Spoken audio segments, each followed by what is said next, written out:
I, too, would like to thank Leader Schumer and the ranking member of the Finance Committee, Senator Wyden, for bringing this common sense proposal to the floor. I've long advocated for the idea that we should tie benefits to the conditions of the economy rather than to just simply politically convenient dates or inconvenient dates that don't matter, don't make any sense to working people in our country, and create idiotic fights here that don't help the people that we all have been sent here, in theory at least, to serve. And right now, we are facing an unprecedented set of conditions in our country. We are being racked by an economic downturn that's different from any that we've ever seen before, and at the same time, we're facing this incredible health crisis. 1 in 6 workers in this country are unemployed.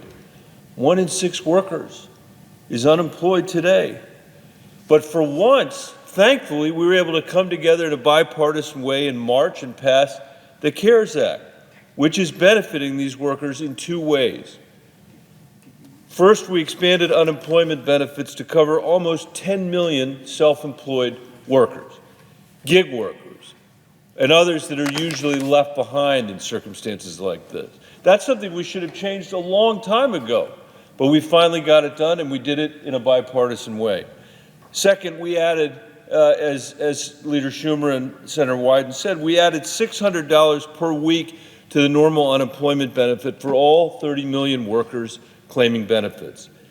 That $600 weekly benefit has prevented a level of severe hardship that is almost impossible to describe. It's paid rent and prevented evictions. It's kept food on the table so families don't go hungry.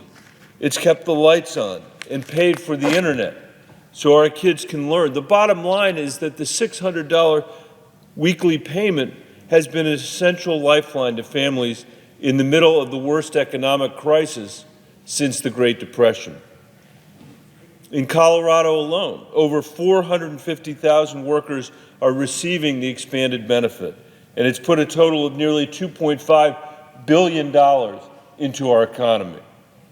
Nationwide, the numbers are staggering. One analysis showed these additional payments helped keep 12 million Americans out of poverty and keep poverty rates from falling.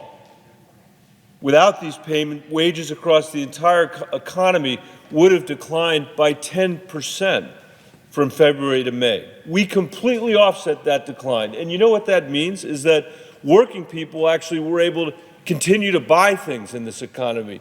The leader might be interested to know I was talking to an economist recently, Raj Chetty from Harvard, who's done a study, including in other places, of New York.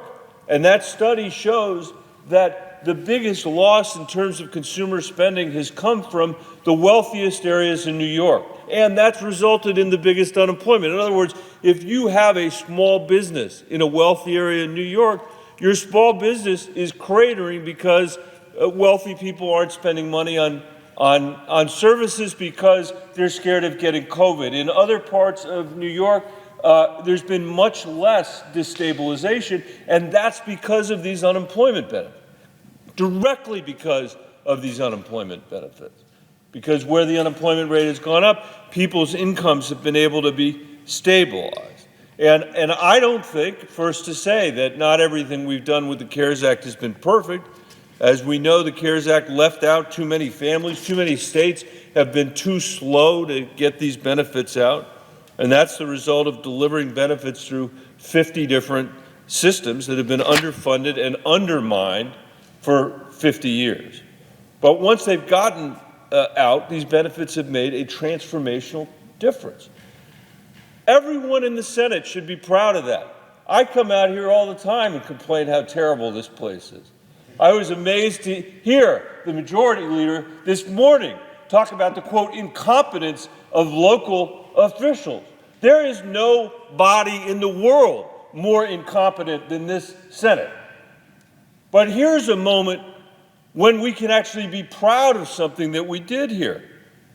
Even President Trump has been running campaign ads touting these benefits.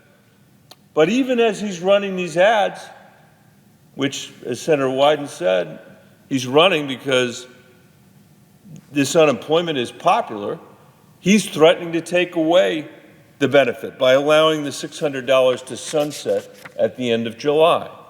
That would be a profound mistake, Madam President. Right now, even with these benefits in place, even with these enhanced benefits in place, 17% of American families can't cover 3 months of basic expenses. Without the extra benefits, that number wouldn't be 17%, it would be 43%, almost half of the families in our country. Today, nearly 10% of Americans can't make the rent. Without the extra benefits, that number would double or triple.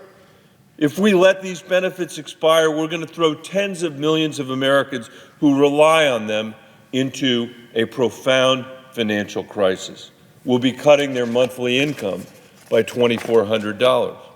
If we go over that cliff and completely cut off benefits, not only would it cut incomes by 50% or 60% or 70% for literally millions of Americans who can't go back to work, it would cause extreme damage to the economy.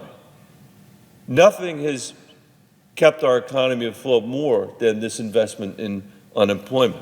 Allowing these benefits to expire would remove $50 billion a month from the economy, reducing GDP by 2.5% in the second half of this year. That would lead to 2 million jobs lost and a significant increase in the unemployment rate. So we'd be right back here again. We shouldn't be doing that at this point in this very fragile economy when COVID-19 is spreading in far too many places. Some of the industries are facing extreme crises in my state as well as across the country.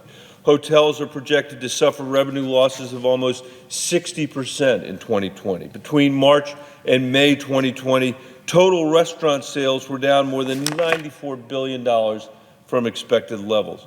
90% of independent concert venues are at risk of permanently closing down in a few months without additional relief. We can't tell people working in all of these industries there's no way, where there's no way they are even close to 100, where the businesses are not even close to being 100% in the near future, that they're just on their own.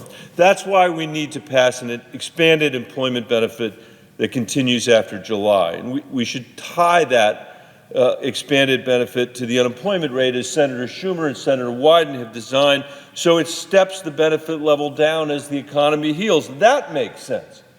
Nobody here wants to be in a place where the unemployment benefit is disincentivizing people from working, and that's why they step it down.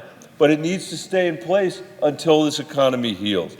It's the wrong approach for the country and for working people in this country to send them over the cliff right now. And it will be the wrong approach to send people over the cliff in 6 months or even in 2 years if the unemployment rate is still elevated. We need to extend expanded unemployment benefits, and we need to do it until the economy recovers. It's the right thing for workers and families who are wondering how they're going to get through one of the most difficult challenges of their lives. It's the right thing to do for the broader economy to come back as strongly as it can as we work toward a vaccine. So I want to thank my colleagues again for their tremendous leadership. I hope that we'll be able to work on this in a bipartisan way as we did before, and that we'll be able to pass these extensions for the American people. I yield the floor.